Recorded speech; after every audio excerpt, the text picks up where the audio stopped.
connectivity that we all share is really, really the antidote to addiction processes.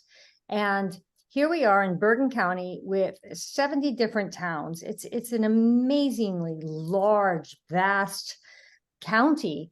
And we have so many different schools within this county, and we have so many different resources and police departments and hospitals, and we need to be able to find ways that we can connect the ability to speak openly about the opioid epidemic, which is the fentanyl epidemic, and find ways that we can prevent addiction from occurring to begin with, because there's so much mindfulness in this. And there was a long time ago, as many of us watching this know, that Nancy Reagan used to just have that Just Say No campaign. And the Just Say No campaign doesn't work for people with addictive personalities.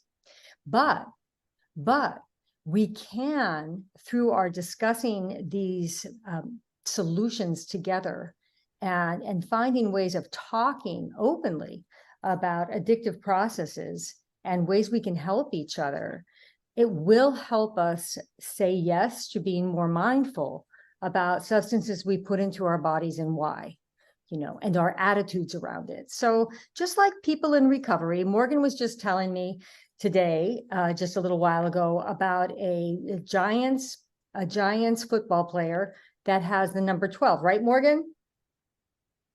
That she was saying the number 12 on, yes. Right? Why does he have the number 12 on his jersey, Morgan?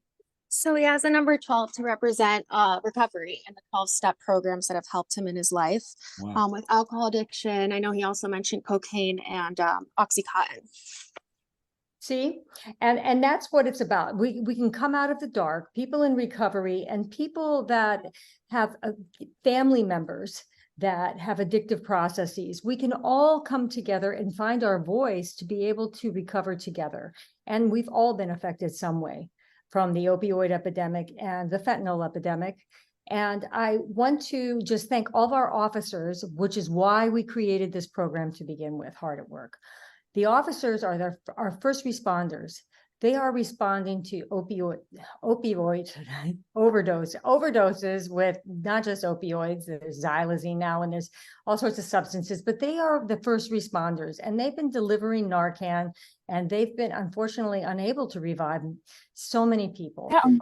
We need to be able to recognize and honor the work that they do. And I want to thank you all so much for your honorable duty in service to your town's people.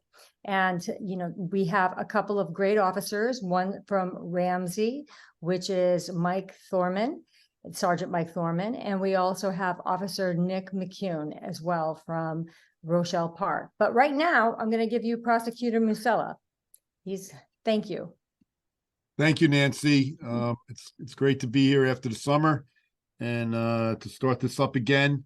As you know, and for everyone out there, I try to be on every one of these Hard at Work calls every month.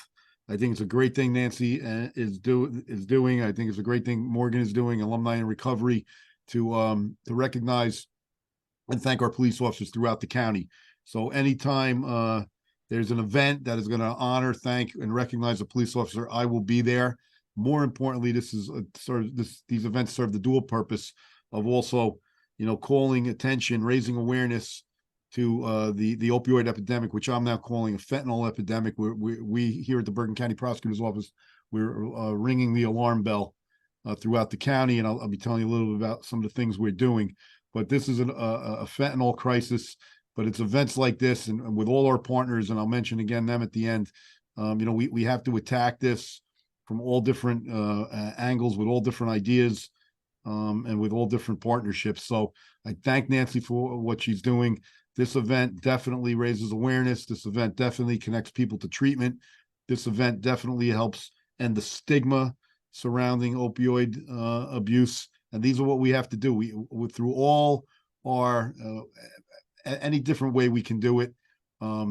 Police officers, all our different partners. We just have to talk about it, and we have to keep this in the forefront. So I can't thank Nancy enough for doing this, because in the end, we're all in this together, and our purpose and our goal is to save lives. And events like this do that, and everything everyone on this call is doing is helping us in that goal and in that mission. So what I like to start out talking to you about is the opioid crisis, or the fentanyl crisis, as I'm calling it, as we should all call it. And I'm going to tell you a little bit about what we're doing here in law enforcement in response to it, and what the officers in Bergen County are doing about it, both in the law enforcement part of it, and also in just getting people connected to treatment and helping them with treatment. So first, I like to talk about the numbers and just really the alarming numbers to tell you why we're in a fentanyl crisis. So last year in Bergen County, in 2022, there were 700 overdoses in Bergen County. 186 of them resulted in death. So that's 186 of our young people, of our friends, our family, and neighbors that died of an opioid overdose in Bergen County alone last year. Narcan was deployed 376 times by Bergen County law enforcement officers, and I can't thank you in law enforcement in Bergen County enough for that. That is a life that is saved. 376 lives were saved by the quick response and the smart and efficient action of police officers throughout the county. So thank you for that. The CDC reported last year that 107,000 people died in the United States from an opioid overdose last year. That was more than car accidents, the flu, and gun crime combined. So think about that. More people died of an overdose in the United States last year, and it's young people that died from an overdose more than car accidents, the flu, and gun crime combined. And that's really, if you think about that, it's overwhelming. And on top of that, that number, the 107,000 people that died, translate to roughly one overdose every 5 minutes in the United States. So we're talking, we're talking about 10 people are going to die. Young people are going to overdose in the United States tonight while we're having this Zoom meeting. And if we think about that, it's really staggering, and it's really tragic. So fentanyl now is a powerful synthetic drug. We are calling this a fentanyl crisis because in Bergen County, in law enforcement, in the prosecutor's office, we now see fentanyl in 98% of our lab submissions.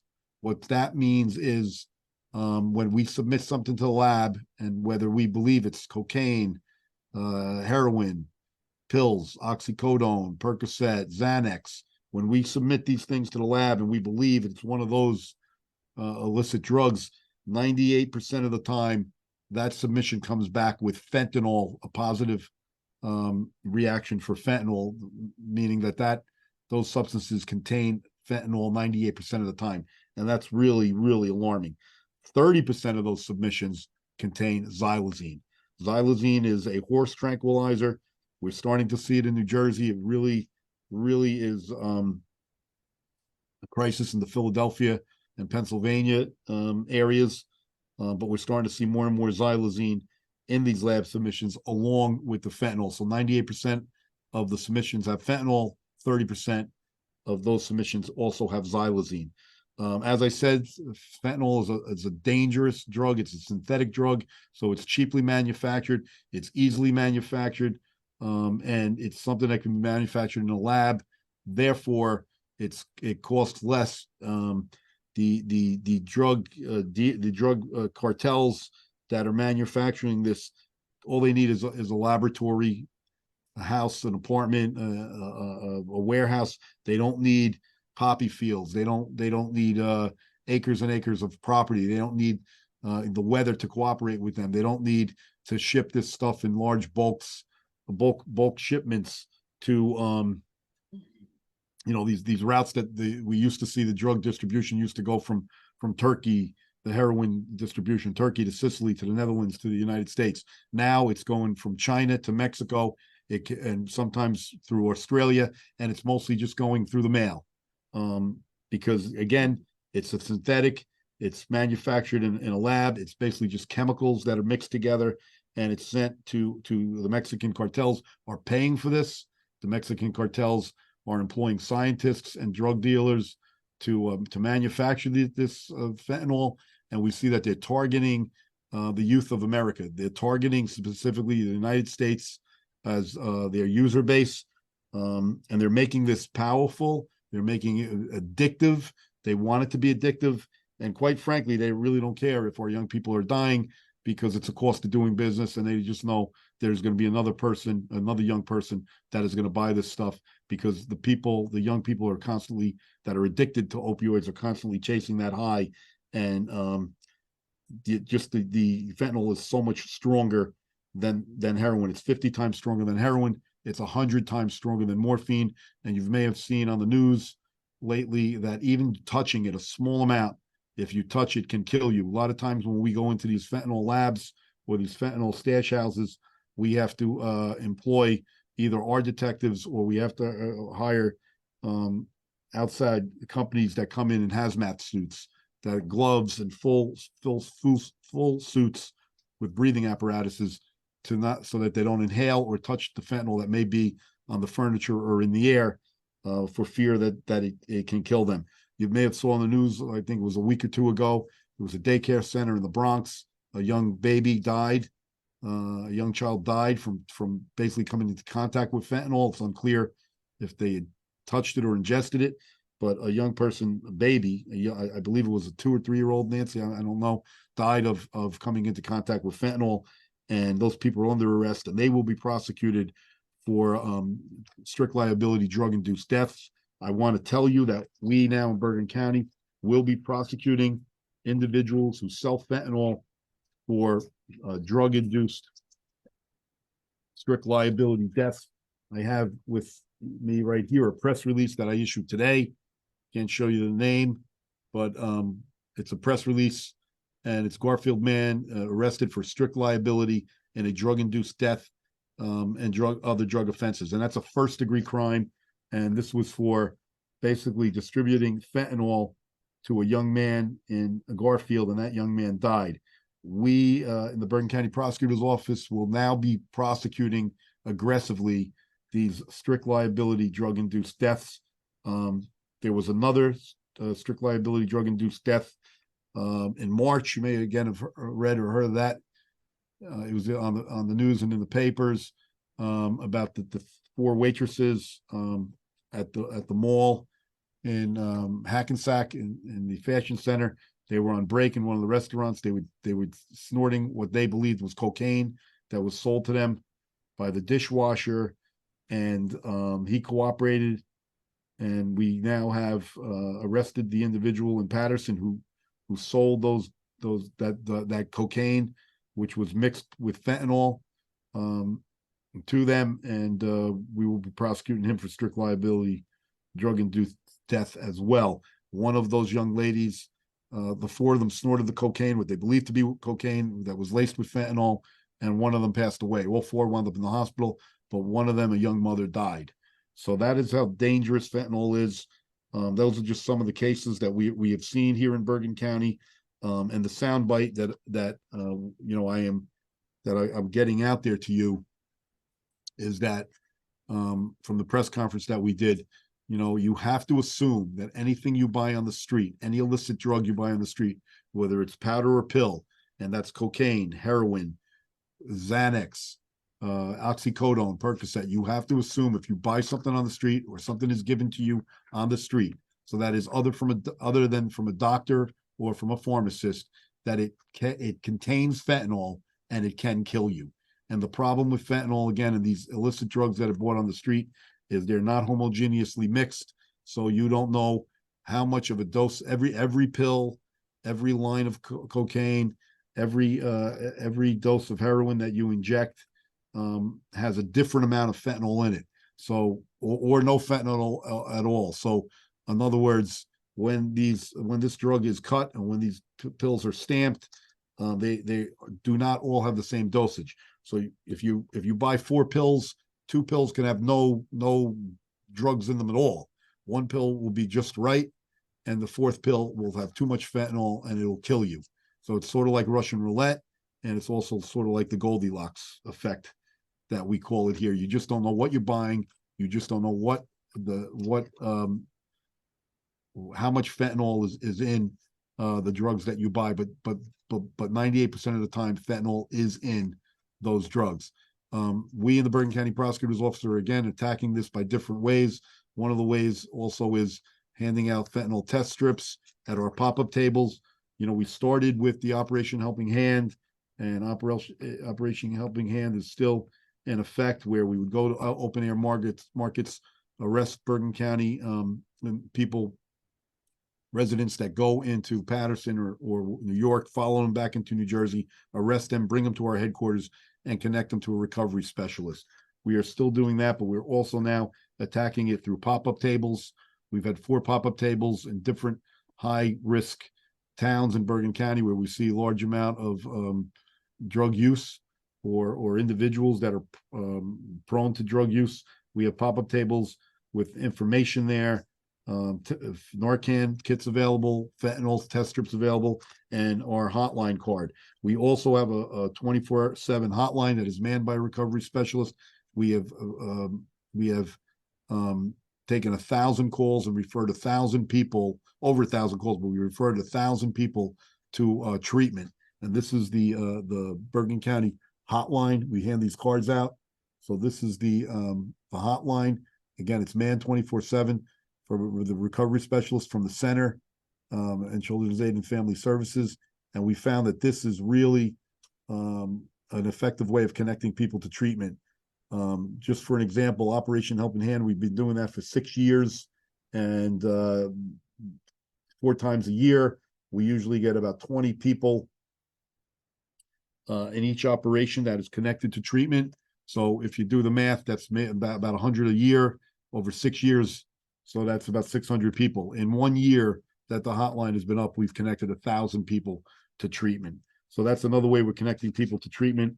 And I could go on and on. We have an arrest initiative coming up, which is going to be like a municipal drug court, where we also have officers that can refer people to treatment at time of arrest to avoid prosecution.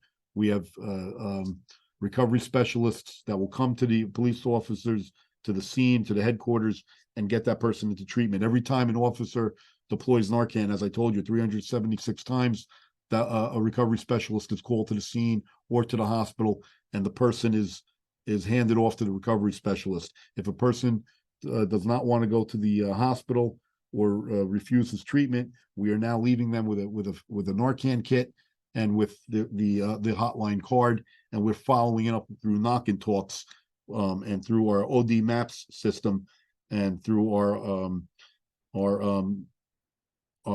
overdose fatality review team and through our DEX project. We are now, through data, going back to the people that we've handed the cards out to, the people that have OD'd on a number of occasions, and we're going to their house and we're doing knock and talks with a recovery specialist to, again, keep track of them, follow up with them to see if we can eventually get them into treatment. So we're not giving up on those individuals. I am myself going to go to 50. I have 50 high schools lined up in the fall, and I'm going to do fentanyl presentations similar to what I'm doing tonight to our high school students. I'm also going to Rotary clubs, Lions clubs, all other types of community groups, colleges, the Chiefs Association, and also we have 10 chaplains. I'm going to their houses of worship and talking to their congregants also about the dangers of fentanyl. So as you can see, we're attacking this in many different ways. And with all our partners, I want to just thank them and shout out to them tonight. The County Office for Alcohol and Drug Dependency, the Center for Alcohol and Drug Resources, Children's Aid and Family Services, Bergen Newbridge Medical Center, the Black Poster Project, D. Gillen, Nancy LeBeau and Alumni in Recovery, New Jersey Recovery Advocates, and of course, I want to thank the 3,000 police officers in Bergen County. We couldn't do it without you. I thank you for your service. You guys and gals are on the front lines. You guys are the boots on the ground. You go to work every day. You don't know what to expect, and you know, you can find yourself, you know, trying to save someone that is that is in the midst of an overdose and deploying Narcan. It's really, really inspiring what you guys do, and I'm proud to be part of this. And again, thank you for everything you do. Finally, Nancy, if I have time, I've been reading this lately, and I think it's inspiring, and it kind of just shows, you know, just the model that we've adopted here in Bergen County, and how the police officers in Bergen County are really on the forefront of this crisis and how they are saving lives. So this is, last week was Recovery Month, National Recovery Month, and I read this at the Black Poster Project, but one of the young people that was saved through Operation Helping Hand is an aspiring artist. If you go on our website, you could see his artwork, and this post that we posted on our Instagram and on our website, and it was from Matt A, and it's basically a statement that he made in his journey for recovery and to our office. Recovery is a lifestyle, not a destination. There will be a void you need to fill with purpose, goals, passions, and a higher power. Otherwise, you are doomed to return to the hell from which you escaped. Give yourself some self-love and a chance at life. Operation Helping Hand gave me a chance to rediscover the person I was meant to be, and a chance to distance myself from the drug that was bound to send me to my grave, as it has for so many friends and family. Getting treated with dignity, respect, and compassion from the police officers and recovery specialists were huge. Many people overlook the person underneath the addiction. They only see the shell they've become. I know it's cliche, but never judge a book by its cover. That person has gifts, talents, and purpose that drugs and alcohol are destroying. So thank you for the work you're doing out there. Thank you for treating these people with compassion and dignity, and thank you for saving lives every day. Thank you, Nancy. Thank you, Prosecutor Musella. And thank you for reading that letter from Matt A. That is very powerful. And that is why I love Alumni in Recovery so much, giving and allowing young people in recovery, especially a platform for being able to speak to others, especially in the school systems. So possibly we can avoid the whole pathway of addiction to begin with just that very first substance to make better choices. So thank you. And I also just want to say thank you to Morgan Kennedy, who helps produce this. She does work for the Center for Alcohol and Drug Resources, and she put the 24/7 addiction support hotline on here for everybody in the chat. If anybody wants to copy and paste it and share it with others, share it on social media. I want to thank the Center for Alcohol and Drug Resources too for all they do. And so I guess I want to thank you again, Prosecutor Musella. We did get a late start, everybody, about 5 minutes. There was some technical difficulties. We apologize. And I'm sorry for going long, Nancy. oh, but listen, you had a trying to big get it all update. out. Excuse me, you had a big update. You Yeah. had to listen. You are doing so much in your office, and we all thank you for that. And the fact that you're going to go into the schools and do this initiative is just so appreciated. So thank you very much for sharing all you did. And we were talking before we went online. We want to bring in alumni in recovery and the Black Poster Project to some of these presentations as well, either the posters themselves or slides of the posters. I think it's going to be very powerful to show to the high school students. And we really have to target that generation, because when you go to the Black Poster Project and you walk around the room, it's high school and college aged kids, and it's really, really devastating and tragic. Yes, so we again, are. Yes. Thank you, Nancy and Dee. Thank you, Dee Gillen. And Morgan. And Morgan. Morgan also put the stoptheods.com. Thank you. On the chat as well. And listen, and everyone on the call, thank you, because again, we're all, like I said, we're all in this together. We're all a force multiplier. We're all connected to this. We all can network, and we can just spread the word to our friends and family. Get that hotline number out there, and just again, just spread the word. We're all in this together. So Sergeant Mike Thormann is from the Ramsey Police Department, and Morgan will be putting his slide up in a second. And I just wanted to say thank you to the Ramsey community for having their alliance is putting together a presentation, which will be in the School of the Black Poster Project, as you see on this flyer here. And Sergeant Thormann is a police officer in this community. If anybody wants to take a screenshot of this, and hopefully, Sergeant Thormann, are you going to be at this event, by the way? Will I have a chance Yeah. to meet you? Oh, good. Yeah. So we can all meet Sergeant Thormann in person if you know, and please share it with others. So Sergeant Thormann, please tell us what you're doing for your community, if you would, please. Sure. Well, thanks for having me, everybody. I'm glad to be a part of this. So Ramsey's 6 square miles. We're in the top of Bergen County. We're a small department, about 34 men and women. Like other officers, like I'm responding to the Narcan situations. Like Prosecutor Musella went over what we're doing. Deploying it and then leaving it behind if we can't get them to the resources they need. I've worked with narcotics in the prosecutor's office. They're doing great things there. So I can reiterate and confirm everything that the prosecutor has just said to you guys. What I'm going to just touch on is like why kind of bridge the gap of and a reminder that the addiction and recovery and all of this kind of touches anybody and any person in any community. So, personally, I got married in 2015, had a brother-in-law, pretty excited. I grew up with sisters. So my brother-in-law it was an exciting time for me. Unfortunately, I quickly learned that he was addicted to heroin and other opioids. On the other side of that, my wife happens to be a therapist. So she's an LPC, understands the world and what needs to be done as far as setting boundaries and trying to get him to the resources he needs. What I found was only what was hard enough was reaching my brother-in-law, but also the family unit that didn't understand it either. So I got a lot from his parents, my mother and father-in-law, of not my son. He doesn't do that stuff. I don't need to talk to that person. And my wife was looked at as, you're still our daughter. We know better than you. We got it, essentially.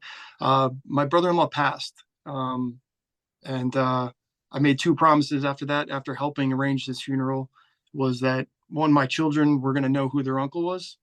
And then 2, I was going to help families in situations similar to that and try to beat this thing. So that's what I tell my guys. And that's what Ramsey's focusing on, not only deployment of Narcan and getting the addicted party to the resources that the prosecutor offers and the center, but speaking to the families when we're in their homes, whether it's a Narcan deployment and we revive the patient, whether it's another situation that we are in the household, whether it be domestics or just simply runaways or just doesn't want to go to school.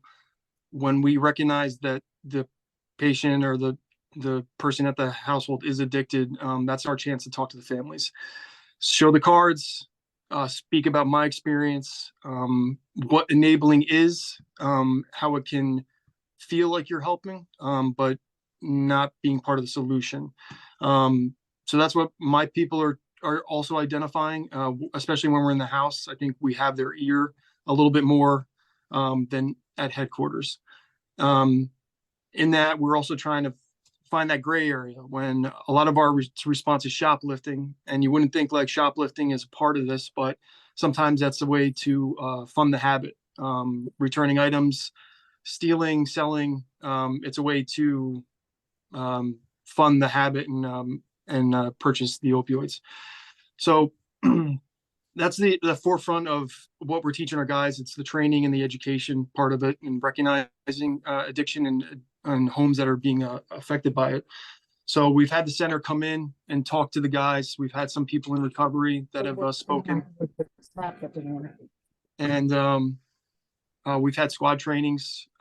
We have a lead officer that when he's not doing lead, he's our community engagement officer. And he's been doing cold knocks, like the prosecutor spoke of, in our hotels and motels.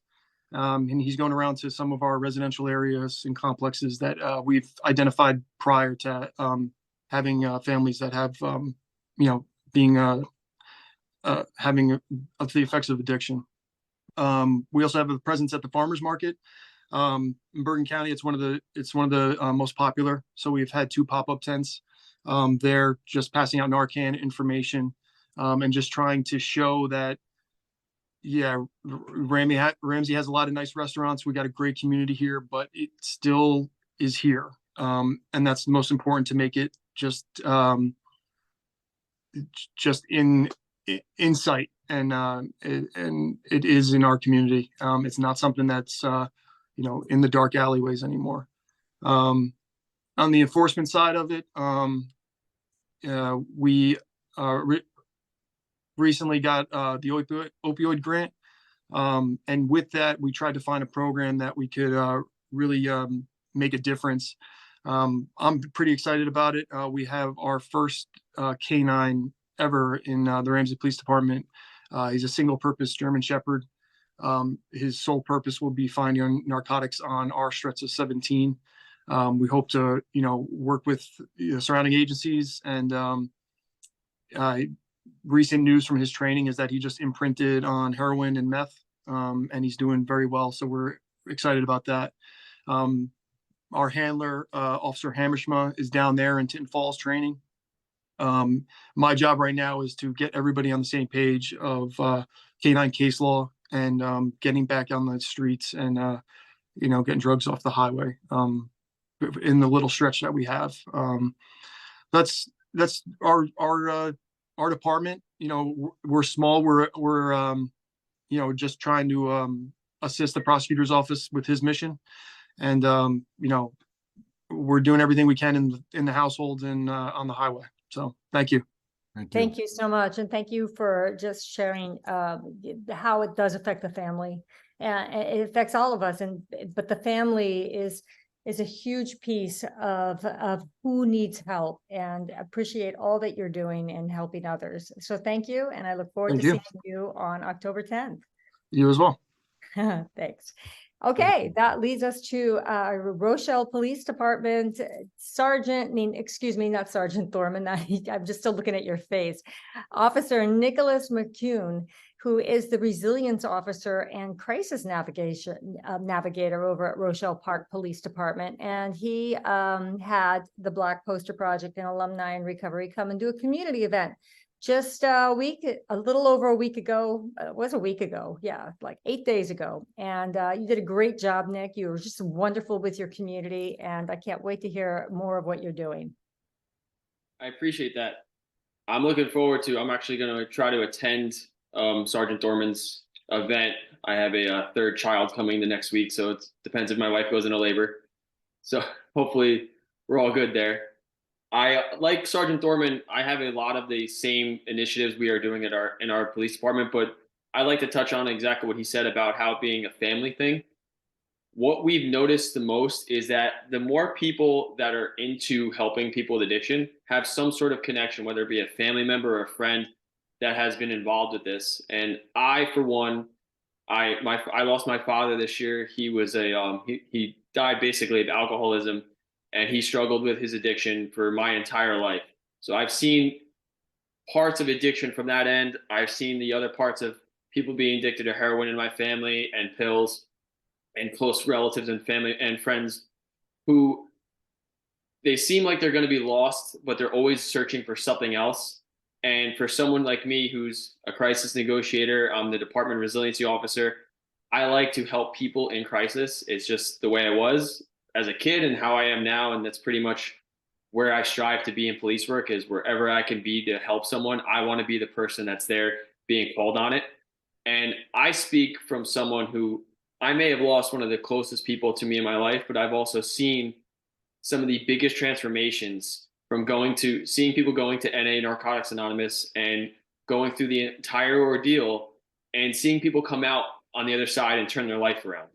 So for me, I know that this addiction has taken more lives than anything, and it can be crushing, but there is still hope for people to turn their life around. And someone who, in my line of work, who speaks to people who are suicidal and who are in tremendous crisis, there's always that light at the end of the tunnel. And from my standpoint as a police officer, we go there and we go to help people. We want to be able to give them their resources. So the resources that we're being offered from alumni recovery, what the prosecutor's office is doing, it's been so beneficial to see someone taking that next step to helping and just pointing people in the right direction. From my standpoint, I had a suicidal party last week who, because of the training I received the week before, I was able to benefit this party by putting him in touch with the right resources. That makes all the difference. So if that's working with people who are in crisis and suicide, I know it works with people who are in crisis with addiction. And as a police officer, when we're going forward with trying to make this initiative happen, the only way I could see it working is if we get people that are behind it, the people that are in police that want to help. So as much as I feel comfortable speaking and talking to people, and it seems like it's a walk in the park for me, it's not because I've been there where I haven't been able to help. And it's torture as a police officer because we see the worst of the worst on different days. It doesn't matter if you work in, Patterson, or if you work in a small town like Rochelle Park or a small town like Ramsey. You're going to find those people that are begging you for help and they can't find any direction to go. And that's why this recovery specialist program that we have is so crucial, because I don't know if any of the civilians know, but every time there's an overdose in our town, we have to complete the overdose map, and it's called an OD form. And we complete this piece of paper. It goes to the prosecutor's office. It helps them keep track of where the latest fentanyl trends are, where the latest overdoses are happening. But it also keeps track of who's in recovery, who needs a specialist. And a part of this, which I can tell you right now that they are very on top of it because they call us immediately if we forget to check that box. They send a recovery specialist right to that party's house, to the hospital to meet them. They are on top of that, and they make sure that we are on top of getting that help to those people. And I am very much looking forward to the arrest initiative that the prosecutor was talking before, because we're all going to a new training at the summer going this month. I'm going in October, where we learn about arresting people and giving them that option to seek recovery. Because at the end of the day, I don't care what people say, there's not one police officer that wants to keep arresting the same person for heroin. The last thing we want to do is put handcuffs on somebody who is struggling that could be our friend, our neighbor. And as much as I say that you have to have some sort of personal connection to really have it hit home, I hate to say that. But when you do, it makes that connection when you meet that person that much more involved. So when your department is looking for someone to spearhead this campaign for this program, you need someone who's going to be involved, who wants to help people. And I'm not saying that they have to necessarily be a family member of someone in recovery or someone who's addicted or be in recovery themselves. I, for one, have never been addicted to heroin, but I've learned a lot through our training and experience of learning how to deal with empathy and understanding. So being able to speak with empathy, I feel that I don't have to feel what they're feeling, but I can understand what that feeling may feel like. And it helps me communicate with these people who are struggling. And as I noticed last week, we had the Black Poster Project at our headquarters, and I was hesitant because I didn't know how many people would show up. And then my own wife told me, she's like, it doesn't matter how many people show up. If you had one person show up, you change the lives of that one person, because she's been to the events with me. They are a very humbling and just surreal experience to be a part of. And I'm glad that I have made friends with Dee Gillen for years now, and that she's in charge of this project, because it really makes an impact. I had 2 of my squads from my department show up, and to see their looks when they're looking at these posters and they're reading the stories and they're understanding, well, I actually went to high school with that person. I didn't know they passed. I didn't know it got this bad. I don't know that they went down this road. That's everyone from every walk of life. And as we move forward with all these initiatives, I don't want to see more and more people. The reason I do this, the reason I'm a resiliency officer, the reason I'm in the crisis negotiator team, is because I want to limit the amount of people who want to take their life. And it sounds crazy, but addiction it seems to be a death sentence for most people. And if I can just change their lives and get them on a straight and narrow from just by being involved a little bit, I'm okay with that. I don't want the recognition. I don't want any praise for it. I want to make sure that they are getting the help they need. And I don't care if they never talk to me again, as long as that's happening for them.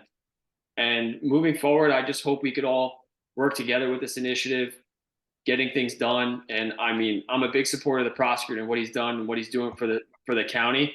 And I tip my hat to him and all the rest of the people at the prosecutor's office who are sticking with narcotics and doing the Operation Helping Hand. And any way I could be involved, any way I could help with anyone, if there's anyone on this call that needs anything, Rochelle Park Police, that's where I'm at. If you want to contact me, and if you have any family members in the area that need help, I'm willing to help. And I'm sure Sergeant Thormann feels the same way in Ramsey. So that's my pitch. Great. Nick. Thanks. Thank you. Thank you Thank so you. much. It was great hearing from you. And we look forward to coming into your school and bringing some young people in recovery to be able to talk to the students as well. Or I should say Hackensack, but maybe Rochelle Park Middle School as well. But Nick, thank you again. I really appreciated your whole police force the other night. I just was overwhelmed by the support that you have with your officers. Thank you again. And thanks for sharing all that you shared. So now that leads us to Kathi Viola, Kathi is just this marvelous, she just exudes positivity, and positivity is something that everybody needs. It's inspiring. It makes us feel good. And I love that about you. And I can't wait to hear what you have to say. She is with the Garfield Prevention Coalition, and I welcome Kathi. Hello. So I am with the Garfield Prevention Coalition, but I want to talk about the themes that I've heard tonight. So Children's Aid and Family Services was one of the themes, and the Garfield Prevention Coalition till the end of next week is part of Children's Aid and Family Services, the Center for Alcohol and Drug Resources. Our federal funding is ending, but we have good news that for continuity and sustainability, the coalition and myself will be moving to the Garfield YMCA. So we'll still be able to do our prevention. But the themes that I also heard were community, connection, and recovery. And that's a triangle that works together. And it doesn't matter whether you're part of a community, making a connection to other people, with communication is the other piece of that. So it doesn't matter which comes first, your community, and then you make the conversation and the connection, or you have the connection and those people that you're connected to, you have the conversation. So Bergen County is resource rich. And through this, I'd like to think of us as prevention as the string that ties the prosecutor's office, the police departments together, crisis recovery, certainly our recovery support team, which is some of my best friends in the office, are our recovery specialists who do amazing work. So what does prevention look like? Prevention is a very large umbrella. It encompasses mental health, which we've heard talked about tonight, because if you have strong mental health, maybe you can prevent your substance use. Maybe, maybe not. It's not definitive, but let's work on it. So with that, we do resiliency training for young people. Our coalition also has a youth coalition that pre-COVID was 40 to 45 members strong. Post-COVID, we're rebuilding a little bit because students lost their connection. But what does prevention do in the community? We do education. We have programs in the school from first grade on through high school programs with youth coalitions. We work with our police department. I work extremely closely with our community affairs division in Garfield and our school resource officers and our police department youth officers and the LEAD program.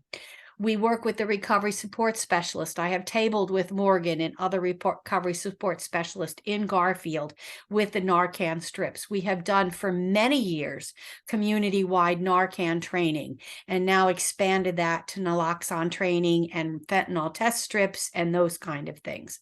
We work with community partners. We tie the strings together because information and education is the key to preventing some. We probably cannot prevent all, but we can prevent some.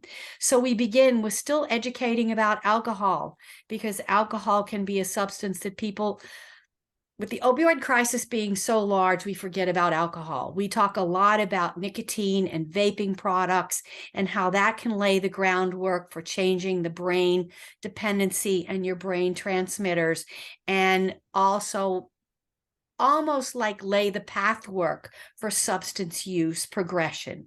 So we talk a lot about the tie between vaping and nicotine and cannabis and those kind of things, even pulling in the strength of CBD and those kind of products, what may be regulated, what may not be regulated, how they can be adulterated, how they can be refined and processed to stronger concentrations, and how that can be dangerous. We do events in the community. Last month was National Night Out, where we were tabling in communities and providing information and education and support to families who may be needing. October 6th is statewide Knockout Opioid Awareness Day. So we'll be in communities. We will have a candlelight vigil for the people in Garfield who have lost their lives to this opioid overdose addiction. And also provide support and prevention to the community as we do this. So we partner with the community. My partner, Sergeant Jeff Stewart of the Garfield Police Department Community Affairs Division, famous quote is, "Teamwork makes the dream work." And all of us together on this card are part of the team work, the team that puts the work together, whether it's a prevention education program that creates an awareness, whether it's having a conversation with somebody that you're in line with about what CBD products could do, or what the cannabis legislation is, or where our rules are around that, and educating about potential harm, but also letting them know about the resources that are available, letting the community know that recovery is possible, it's feasible, it's probable, we can all make it happen through the efforts of the prosecutor's office, the recovery support team, our Stop the ODs text line and phone line, and the recovery support specialists that are real life people that will talk you through this, to our education, to working with mental health capacities and resiliency training and mental health first aid training to support and make our communities and our community members as strong as possible. So recovery is there. It's a big umbrella. It counts on tying all these strings together. Bergen County is immensely fortunate because we are so resource rich, but we need the communication and the connection so people know how to find our resources, how to use our resources, and how to know that we're there. So positivity, hope, recovery is possible, prevention is education, connection is the key, and teamwork makes the dream work. Thank you, Jeff. Thank you so much, Kathi. Wow. That was good. I like that. You're absolutely right. There is no I in team. In fact, in the 12 steps of all the recovery programs, there is no I in the whole 12 steps. It's all we. Yes. And that's what we need to do. We can recover our world together. I really, truly believe that. And I think that I am so grateful to have such strong, incredibly committed people here in Bergen County. Thank you, Kathi. I just loved listening to what you had to say. You're a gem to have in just being able to speak and share so much wealth of information. Thank you very much. Well, I have good partners that give me good information to share. And while we talk a lot Me about the information and the data, Alumni in Recovery and the Black Poster Project remind us that behind every data is a real person and the ripple effect of their family and their friends that are all connected. So we are all touched by this. That's why we all need to work together, which we do. And then you throw in a little positivity and a little enthusiasm to pull it all together. And it does help. It really does help. Yep, Morgan's shaking her head. And I'm going to ask Morgan if we have either Mike Paolello from Bergen Newbridge Medical Center on, or Dee Gillen at this moment. We're getting close to closing, but I'm hoping everybody could just hang in there a few more minutes, just because I'm just waiting. And is Dee Gillen on at all, Morgan, or could she not come on? So what I can see right now is that we do not, sorry, I don't want to echo, so I'm walking away from my laptop. Okay. So what I can see right now, unless they're on as an iPhone, I do not see Mike or Dee. No. But if they are here, feel free to unmute. Well, I I'm just double checking. Okay, I think Dee said she did have some problems trying to get on with her cell phone and that she was having problems with that. But I do want to talk, could you put on the slide for the Black Poster Project? And I think Mike Paolello is coming on from Bergen Newbridge Medical Center. He was just finishing up his class that he teaches. But so I wish Dee was here. Oh, Dee says she's here, but she can't get on. I don't know exactly, but I'm gonna just start speaking just a bit. I want people to just check out these pictures. This was at the Rochelle Park event that they had at their community center that Officer Mercoun helped arrange. And there's Prosecutor Musella right there. He's checking out some of these posters, but you know, it's truly an amazing, impactful visual to stand and watch. And what I love about what Dee Gillen is doing is that together, along with you know, the Black Poster Project with Alumni in Recovery, we get to go into the schools now and set it up in the gyms. And Prosecutor Musella has been to some of the community events on that, as well as Officer Mercoun. And well, I mean, in the gymnasium, I should say, Prosecutor Musella seen that. It's really just kind of surreal. And but we do have the ability to do it. And I'm so grateful that a couple of schools are having us during the month of October. And I'd like to Dee says- coordinate that with you if we can. Yes, Let me know. I'll be there because it's very, very powerful. And that's where it should be. you're right. Sergeant Thormann, do me a favor and hook him up with Shauna, will you, at the Ramsey Alliance, please? I think he will. I think he probably will. But I don't know if Dee is on at all. One more time for Dee. Morgan, do you see her?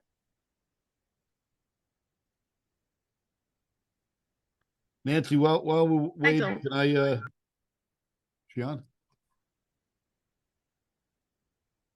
Say again? Okay, go ahead, Prosecutor Musella. Yeah, while we're waiting for Dee, I just wanna give a shout out to Ellen Trotta. I know she's on the call. She's a friend of my assistant Carol, who referred her to Dee and you, Nancy, and the Black Poster Project. Unfortunately, and you know, our hearts go out to her and her family, and my prayers go out to her and her family. But she lost her son this summer to an overdose. Frankie. And I just want to show the photo that I took at the Black Poster Project last week in Rochelle Park. Okay. That's her son Frank, and then I keep this on my desk every day. It's a thank you card that she sent to my assistant Carol. It's a picture of her son, and it kind of just really reminds me every day of why we do this work. And if we could just save one young person, as one of the officers said, it's worth it. And again, I just want to tell Ellen that, you know, our hearts and prayers are with her and her family, and by joining the Black Poster Project and putting this poster out there of her son, it will save lives. I don't know, you know, again, why these things happen, but they happen for a reason. And Frankie's life was not lost in vain, and he will save the lives of other young people. And again, I just want to thank Sergeant Thormann, Nick, and Kathi for the work you do. Tremendous work. And again, you know, this is why we do this. And Dee and Nancy, thank you. So if Ellen, you're at one of the Black Poster Projects, I'd love to meet you. And if there's anything the Bergen County Prosecutor's Office can do, or anyone in law enforcement, or any of our partners here today, please reach out. Thank you. And I just want to also point out, there's my son Gabe in one of these pictures, and he's 29. I know Frankie would have been 28. And the same age as Carol's daughter, Leah. And these are the young people. We have to get the young people out to these events. My son was there because of his friend Sal, who we went to grammar school with, was on one of the posters, who passed away this summer as well. And I believe Frankie was last fall, but he would have been 28, and my son's 29. Sal Scaravilli was on one of the posters, and I believe that's one of the posters I'm looking at there. My son went to school with him, grammar school through 8th grade. And He was really just, and this other police officer there is, I believe his name is Frank Monaco maybe, or he's from Rochelle Park, and my son went to school with him and Sal. And there's the two of them there, but Sal's on the poster. So it's just very, very powerful stuff. But we have to get our young people out to see this. And I can't thank all of you enough for what you do. Thank you. I have had the pleasure of meeting so many wonderful parents that have just offered, they've turned their pain into purpose in helping us spread word and speaking from their hearts and finding ways to be of assistance to our communities here. And, I think, Dee, I'm so sorry. I know you're somewhere out there and I love you and we all love you and thank you so much.